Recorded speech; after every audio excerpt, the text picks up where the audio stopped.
we're going to take a look behind the scenes at some of the lessons that we've learned from our research team from different plots and different trials that we've done. So on today's episode of Agronomy Answers podcast, I brought Matt, our Hefty Naturals brand manager, to talk about some of the lessons that we've learned as a research team. Thanks for joining us. Thanks, Zach. Excited to be back. So, Matt, when we talk about research, how much research are we actually doing on a year-to-year basis? Just to start out, for how much things that we're learning, obviously, is one thing, but how much research are we actually doing?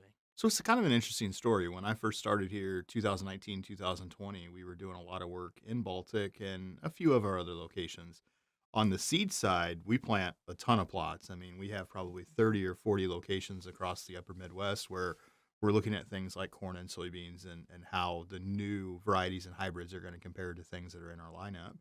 But in 2022, we started going to independent research and trying to get more data collected on the biological front. You know, there's hundreds, if not thousands, of companies in the market today with biologicals, biostimulants, and we started to put a plan together of, hey, if we're going to test this product, what's the right way to do it? What's the wrong way to do it? And that's led us to where we've been in 2025. We captured more data in 25 than we did the previous 2 years combined. So our theory and how we look at research is kind of a three-phase approach. We do independent research, number one, where we go to a contract partner. They manage everything. We give them a protocol, and then we get the data back in return. We have multiple locations scattered across many different climate areas. So, you know, if one area gets rained out or too dry, we can throw that data set out if there's too much variability. That's the independent side. We do internal trials where we have dedicated locations for, instead of doing hybrids or varieties, we're going to plant dedicated plots for natural type products or biological products. And then lastly, we've got a group of growers that work with us where we will do larger strip or what we call block trials in field. So if there's a project we're really excited about that we want to capture a bigger set of data on, we'll work with those growers to put blocks in and put strips in fields to capture that data. And ultimately what we do is we'll look at the independent side, we'll look at the internal side, and then we'll look at what the growers are doing and kind of compare and contrast what those different trials are telling us. And if there's a couple products that really stick out, ultimately we move those to the next year to give them another look before we ultimately decide, hey, this is something that we want to incorporate into the naturals portfolio. So obviously the goal is for yield gains. You could look at that. But what else is the goal with some of these products? Is it just straight up yield? Is it looking at the plant structure, looking at what it's doing to the plant? Is it ROI? What are the biggest drivers of, okay, this one looked good, but now we're going to bring it to the next year and look at it again? Yeah, I think the most important thing for us, Zach, is return on investment. You know, it's one thing if a product will give yield, but if the product is $20 an acre and you get 4 bushel in yield in corn, that grower lost money in that scenario. So for us, number one, return on investment. Number two would then be the yield gains. But ultimately, I think the biggest disconnect that we have in the marketing side or even the education side with growers is the reality is these products in the naturals portfolio are tools. They're not replacement type products. So, you know, the idea here is if these naturals can give us a 5, 7, maybe 10 bushel response in corn, um, and we show a 5 to 7 to 1 return on investment, that's a significant tool for that grower to use. It's very hard to find a 5 to 1 return on investment on a consistency basis. So, you know, I think the reason why we look so hard at independent research and our internal research is, you know, it's very hard for a grower to go out and find a 5 bushel response in their field.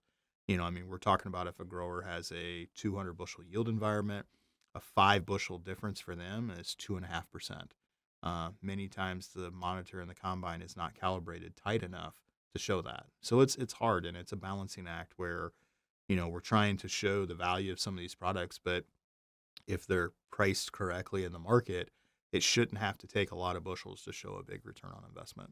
Okay, so now let's get into some of these lessons. The past 6 years, there's been a lot of research trials. Let's start off with, if you could think of maybe one of the top lessons, like what would you start out with? This lesson we learned, now we talk to growers all the time about these things because we learned them in these research trials or plots. Yeah, I think for us, 2025 is a prime example where, we had 5 locations worth of independent research. We got 2 of them back where the data was actually good enough for us to look at. And I think that's the frustration that many people have in the market is, we had plots get planted the 5th of June. We had plots get 30 inches of rain. If we can't see, there was a plot this year up in North Dakota at one of our partners where the checks in the field we had a total of 12 checks in the field. Those 12 checks in a 150 bushel environment separated were over 30 bushel. So it's very hard to look at that and say, oh, well, this product was a 5 bushel response or this product was a 7 bushel response. The checks across the field were over 30 bushel. And I think some companies would just be selective and only pick out a couple of the checks and say, see, look, we had this response. We try to be on the front end of it and educate everybody and say, these are how we lay our protocols out. These are how we lay our trials out. If we can't force the data to tell us a story, right? The data is what the data is. So that would be the biggest learning, I think, for anybody is if you're going to do a trial, make sure you're setting it up where you're not going to have a lot of variability. If you have a hybrid, a hybrid A versus hybrid B, and you're going to see a 20 bushel difference, right? You can handle more variability in the field because you have a bigger number that you're after. But again, when we're talking about biologicals and naturals being tools in the toolbox, and we're looking at a 5 bushel response, we're looking at a 7 bushel response, your variability has to be extremely tight. And that is something that keeps me up at night is how do we put trials in place? Maybe instead of being a 4 replication trial, it becomes a 6 replication trial because you're getting more data points to try to make that variability number smaller. Yeah, and that's basically the hardest thing in farming is everything is so variable. Right. It's so hard to just lock into just one factor being the only factor that you're looking at in a trial. So that's also why it's nice to be in a bunch of different areas and a bunch of different spots and have a bunch of different trials to try to look through all of that because obviously every area is going to yield differently too and be just a different area. If this area got rain or this area got wind or there's just so many different variables. That is what makes it challenging, is what it seems like, especially when we have a lot of trials out there, and then you're trying to hear the full story Right. because it's not always just a number. Well, and here's the thing, Zach. I mean, again, it's attention to detail. I've gotten myself in trouble when I assume a grower knows. And I'll give you a prime example. We had an employee in our company that set up some trials for us last year. They had the assumption that, hey, these growers know that these are living organism products. They mixed them in the tank, and then after the fact, we found out that they used chlorinated water as their carrier, and we didn't have bioprep in the tank. So, you know, that's going to kill that product before it even gets to the field. And it's such a simple detail that you assume the grower knows, hey, chlorinated water going to kill a product. We got to be really careful with that. But we didn't communicate that to the grower ahead of time. We assumed it. So when we work with our growers on putting strip trials or blocks in fields, we probably give them more information than we should, but we want to make sure that every single variable is being covered here, that they understand that if it is a living organism product, we've got to be a lot more careful with it than just a PGR type product. So that's been another learning moment for us is you can't assume. You have to assume that nobody knows anything, and you've got to educate them on the do's and the don'ts of those particular products. Yeah, because that's one of the lessons that I would say would be a bigger lesson learned in trials is killing product before Right. they're even to the field because they're not showing a yield response. Well, it's hard to show a yield response when what the product it's supposed to do is dead. Yep. And that's happened before quite a few times. And then now, More times than I want to admit. Yes. and so now that then that's like number one in the learning process with all of these trials because even if you're going to a grower or into a place where you're doing a trial with a bunch of different products, well, you got to have that education beforehand, no Yeah, I matter what. mean, we've gotten to the point now with our independent partners where they will literally take a 250-gallon cage tank, put water in it, put our water right bioprep in that, and then our trials, if they're going to run spray or if they're going to run in furrow, they pull out of that tank because the last thing I want is the water to be the variable. And unfortunately, I think for growers across the United States, I've said this before, the number one variable that growers will deal with in their operation is the water source that they use. And people say, whoa, water's just water. It's not the case. I mean, pH, calcium level, magnesium level, chlorine, There's so many variables involved with water that, if you have a crazy high level of calcium in your water source and you tie it up, product's not going to make it to the field. Is it the product's fault or is it the water's fault? And unfortunately, more times than not, water is a bigger issue than what we realize. So talk about when we put in a bunch of these research trials or plots and your mindset kind of before going into it, thinking one thing and then it coming out and being another thing. Is that a typical thing that happens, or we mainly know like what's going to happen beforehand? No. If anybody tells you ahead of time, they know what they're doing when they put these trials in. They're take them to Vegas and ask them what the card deck is going to be, right? I mean, we always have ideas, right? We have intentions when we put plots out, but we always learn maybe what we think or always something else with it. And I can look back and there's been many trials that we have done where maybe we've come in and done work with something like Centera. And we did, work where we looked at crop canopy coverage and, that kind of opened our eyes to a few things. So, biggest thing for us though is just being as open as possible. You can't just set your mind to hey, this is what we think is going to happen in this trial, so we're going to build a trial accordingly to that. When we put trials in place, when we put treatments in place, we try to keep them at a high level of, phosphorus availability or nitrogen availability or just overall yield enhancement, as opposed to trying to drive in on a specific term that maybe is being marketed in the marketplace.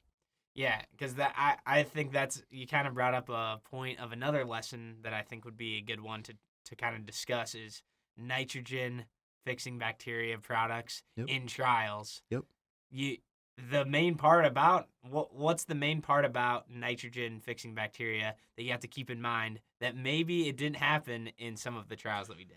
Yeah, that's a great point. I could think back 2 years to two of our locations where we went in and we cut the rate of nitrogen by 50%. Now, we're not promoting that you would cut a rate of nitrogen by 50%, but we wanted to make nitrogen the yield limiting factor. And by the way, these nitrogen fixing bacteria, when nitrogen is limited, they do show a response. The question becomes return on investment, but they do show a response. But back to these two trial locations. So we had a trial down in Nebraska, cut 50% of their nitrogen. When we added that 50% nitrogen back into that trial, it was over 90 bushel. Okay, so we know, hey, nitrogen was the yield limiting factor in that scenario. We had another trial in South Dakota where we cut 50% of the nitrogen in that trial of what that operator was going to apply. So I think it ended up being 75 units of nitrogen. When we added that 75 units of nitrogen back into that trial, it was 7 bushel. So I think we could argue that nitrogen was not the yield limiting factor. And that's the one thing that I think has probably been a learning moment for me across the board is this nitrogen conversation and reducing nitrogen by 30 or 40 pounds to show a response.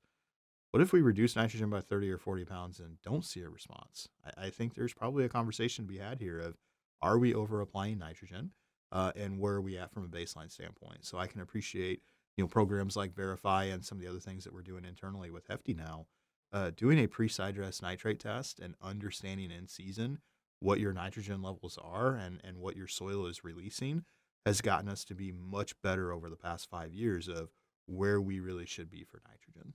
Yeah, so we talked about a few different lessons that learned. Is there anything else that stands out to you that you can think of that's a bigger lesson that you've taken away from all the research?